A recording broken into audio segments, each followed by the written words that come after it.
아시아 최대 스포츠 제전 아시안 게임. 이번에 아시아 최대 스포츠 제전 어디서 열립니까? 중국 광저우에서 열리는데요. 그 전에 가봐야 될 때가 있습니다. 1948년 런던입니다. 여기에요. 근데 이 1948년에 뭐가 열리냐? 런던에서 런던 올림픽이 열립니다. 이게 시발점이에요. 아니 근데 1948년의 올림픽은 또 아시안 게임하고 좀 다르잖아요. 달라요. 네. 근데 이게 또 시기적으로 그 45년에 무슨 일이 있었어, 인류가. 큰 전쟁을 겪었죠. 근데 그냥 전쟁이 아니라 네. 대규모 사륙전, 네. 그리고 이제 핵무기로 대량 살상이 막 일어나고 나니까 그리고 나서 갑자기 이제 잔치한다고 부르는 거 아니에요? 그래서 이때 분위기는 어때? 굉장히 차분하고 뭔가 이렇게 한번 재난이 휩쓸고 간 현장에서 치르는 그런 올림픽이었다. 약간 을씨년스럽게 보이기도 그렇죠. 하네요. 지금 당시 상황을 보면. 근데 이제 문제가 뭐냐면은 그 당시가 보면은 우리나라도 여기 참석을 합니다. 아 48년에. 48년에. 당시 기술을 든 게 누구냐? 손기정옹이 기술을 들고 갑니다. 36년 베를린 올림픽의 마라톤 영웅인. 근데 이거 못하고 갔겠어요. 좀 인지도가 좀 있어요. 인지도 그나마 네임드. 사실은 영국까지 가려면 비행기를 무조건 타야 됐지만 그렇죠. 당시에는 아마 배로 이동하지 않았을까. 비행기랑 배를 같이 탔습니다. 참고로 20박 21일 동안 갑니다. 런던까지. 런던까지. 바로 이게 여정이에요. 참. 일단은 후쿠오카로 배로 가. 이때 우리나라 인프라가 아무것도 없잖아. 후쿠오카에서 또 요코하마 국제 항구로 가는 거야. 가서 상하이 가서 비행기 있죠, 저기. 비행기 실선으로 이제 한 번, 두 번, 세 번, 네 번, 다섯, 여섯, 일곱 번, 여덟 번 환승하고 갔습니다. 근데 이때 우리나라가 돈이 있어 없어? 돈이 없죠. 피폐한 농업 국가의 수탈을 당한 상황에서 스포츠? 이거 언감생심인데도 십시일반 모아서 간 거예요. 근데 제가 볼 때는 이게 그 체육 경기를 간다는 느낌보다는 이 신생 국가잖아요. 외국이 볼 그렇죠. 때는 우리 존재감을 알려야 된다. 그렇죠. 라는 어떤 사절단의 역할도 있었던 것 같아요. 그래서 기를 쓰고 가는데 이런 나라가 우리만 있었던 게 아니었던 거예요. 네. 왜? 2차 대전 이후에 아시아 국가들이 죄다 독립을 해버려요. 막. 근데 거기서 이런 얘기 나오죠. 아니 보니까 이 아시아도 이제 머릿수가 꽤 되거든? 야 우리끼리 하자. 그래서 런던 올림픽 이후에 이제 아시아 국가들이 경기를 만들자고 한 게보다 이게 아시안 게임이다. 그래서 인도 뉴델리에서 1951년에 열리게 되는 거예요. 당시 참가국이 이랬습니다. 근데 이제 보면 알겠지만 이게 8개 나라밖에 안 나갔고, 근데 당연히 그런 게 신생국들이 뭔 돈이 어디 있겠어. 체육 인프라가 운동할 먹고 살기도 힘들어 죽겠는데.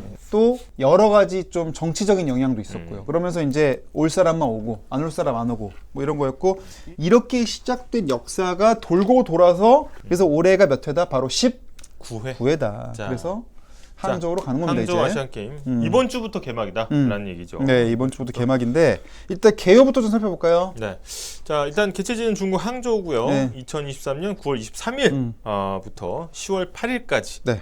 종목은 40개입니다. 우리나라는 크리켓 빼고 39개 나간다고 하고요. 네. 참가국은 45개. 그렇죠. 선수단은 1000명 넘게 파견을 합니다. 그래서 마스코트는 천천총총랭이엔 그래서 로봇으로. 네, 얘네 로봇이에요. 한번 확대해 볼까요? 네. 아니 뭐 마스코트를 그 뭐라고 할 수는 없지만 기본적으로 좀 로봇 형태로 띄었어요. 네. 이건 약간 항저우에서 자국 내 어떤 산업을 좀 어필하기 위한 게 있죠. 거기 이제 전자산업이 또 베이스가 거기 항저우에 있습니다. 우리 공장 많으니까 로봇 하이테크 기업 많다 이런 거죠. 이번에 좀 눈여겨볼 종목들이 좀 많이 있습니다. 네, 스포츠의 그냥 스포츠가 아니고 e스포츠입니다. e스포츠 게임. e스포츠에서 브레이킹, 뭐 브레이킹 댄스 뭐 이런 거죠. 이런 것들은 사실 제도권 밖에 있었단 말이죠. 그렇죠. 그래서 지금 진지하게 뭐 평행봉, 도마 이런 거 하는데 네. 여기서 게임하고 있으면은 그렇죠. 사실은 안 된다.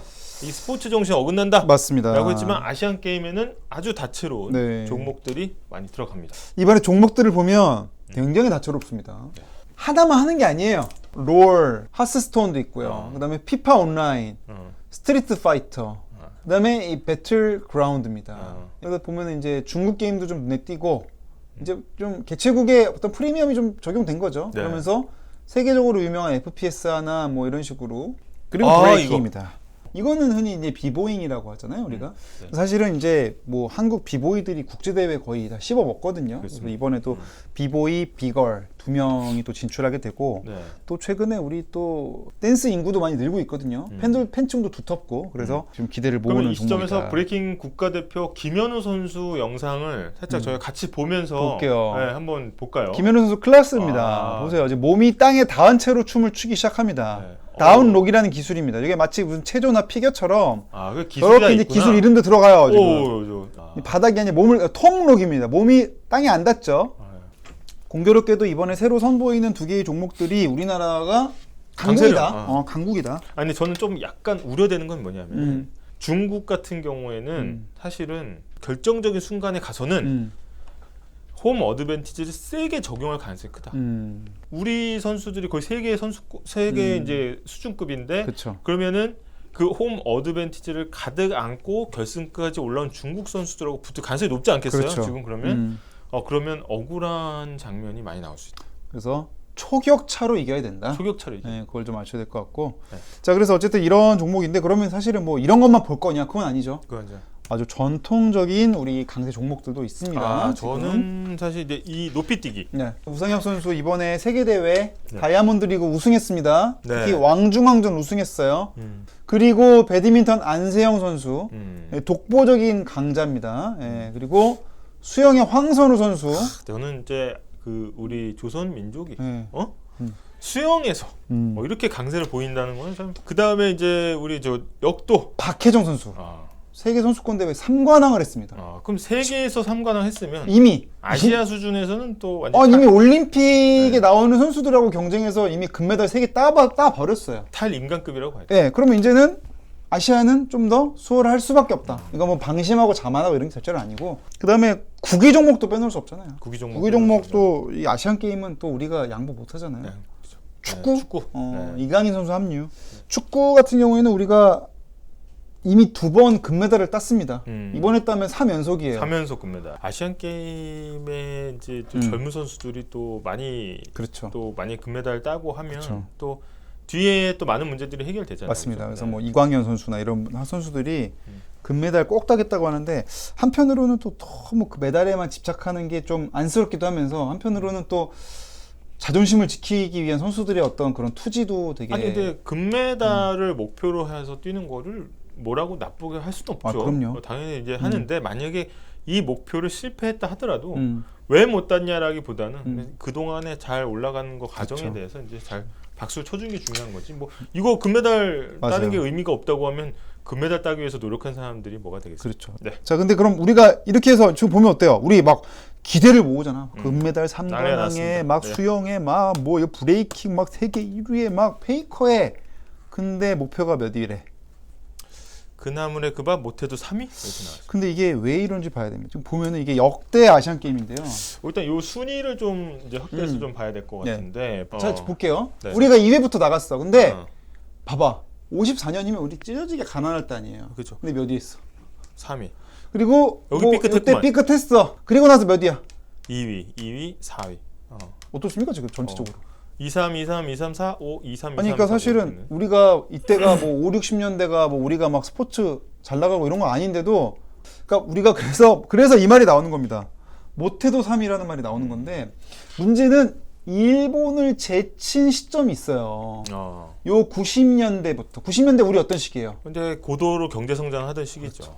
근데 이거는 2위라고 해서 뭐 사실은 우리는 뭐만 보면 되냐면 1, 2, 3만 보면 되죠 사실.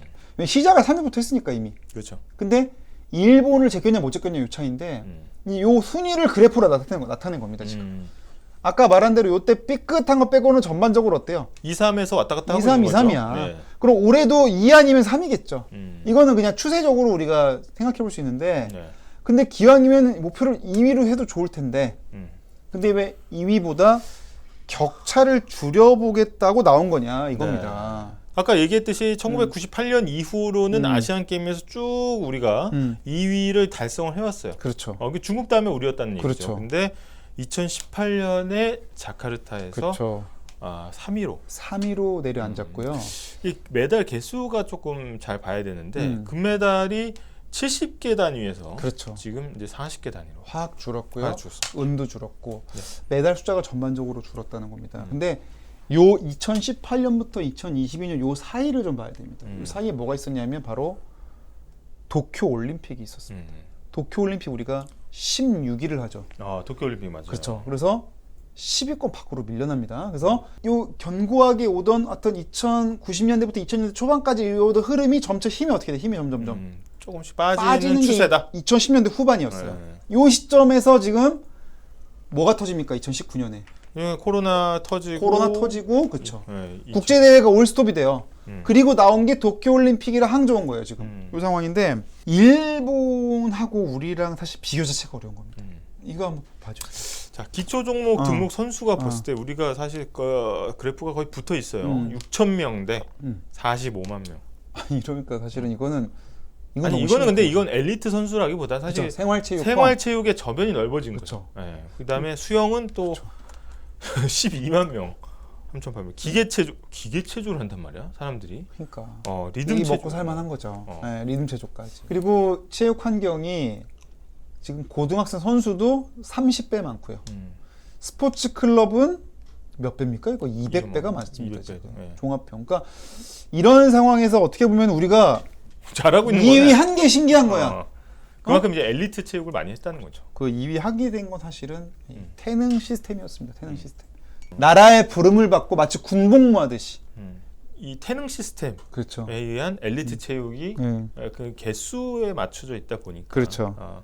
그동안은 2위를 수성하다가 분위기가 도쿄올림픽을 계기로 많이 바뀌었기 때문에 맞아요. 그러면 요번에 항저우 아시안게임에서는 이런 추세가 반영이 되면 2위보다는 3위에 가까울 수 있겠다 이런 전망이 나오는 거죠. 그렇습니다. 그러면서 사실은 이렇게 엘리트 체육의 회의론이 나온 거예요. 그게 일단은 학교 폭력 관련해서도 이제 스포츠 운동부의 어떤 폐단이 문제 제기가 많이 됐었고 그리고 학교 수업 빠지는 문제 이런 것도 사실 선수의 인권에 상당한 교육권 침해라는 지적이 나왔고 그러면서 이 엘리트 체육이 이제 연합뉴스의 만평인데 섬에 갇혔다.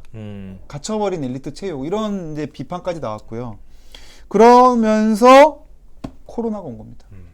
그러니까 급격하게 어떻게 돼요 이제 분위기가 바뀌는 거죠. 네, 운동부들이 해체가 되기 시작을 합니다. 우리나라도. 그래서 이게 지금 경기도 케이스만 가지고 온 건데 약간 이거는 예산 문제도 있고 최근에 이제 학생 수가 줄어드는 문제도 작용한 것 같아요. 거죠. 우리는 인구 감소까지 겹치면서 이제 운동부들이 이제 수십 개씩 해체가 되고 이렇다 보니까 사실은 가뜩이나 인프라 차이가 크잖아요, 일본이랑. 그렇죠. 근데 이게 더 벌어지네. 악화되고.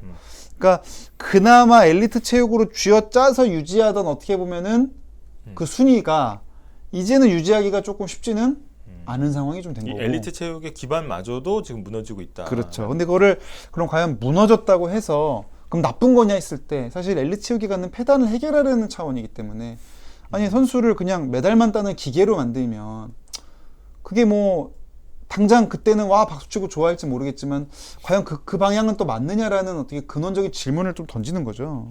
근데 이제 도쿄올림픽에서 좀 가능성을 발견했던 게 사실은 우상혁 선수의 미소를 통해서 좀 많이 달라졌다는 그때 평가가 있었거든요. 네. 그래서 이제 세대 교체가 되면서 더 이상 뭐 금메달을 못 땄다고 해가지고 부끄럽지 않은 그 인식 전환이 이루어지면서 도쿄 올림픽부터 되게 긍정적인 반응이 주로 이뤘어요. 마지막으로 이제 관람법 얘기를 잠깐 하겠습니다.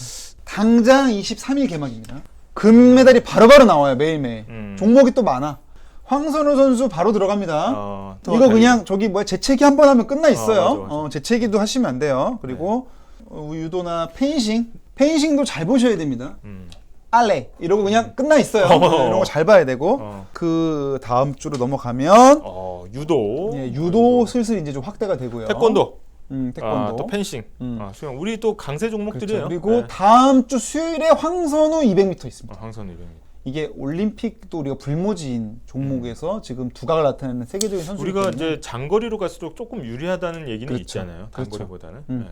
그리고 다음 주 금요일 롤 결승전이 있어요. 요거는 따로 월드컵을 하는 게임인데 그리고 또 주말에 탁구 경기 요거 또 치킨 시켜놓고 자 그리고 이제 10월로 넘어가면 골프 배드민턴 결승 그리고 바둑도 이제 시작이 되고요. 그래서 이게 핸드볼도 있네요. 네 핸드볼. 그리고 추석 연휴 끝나고 나면 어때요? 추석 연휴 딱 끝나면은 증후군 있잖아. 출근하기 싫고 그렇죠. 그날 뭐 있어? 아, 우상이요. 요거 보면서 또 풀면 돼요. 네.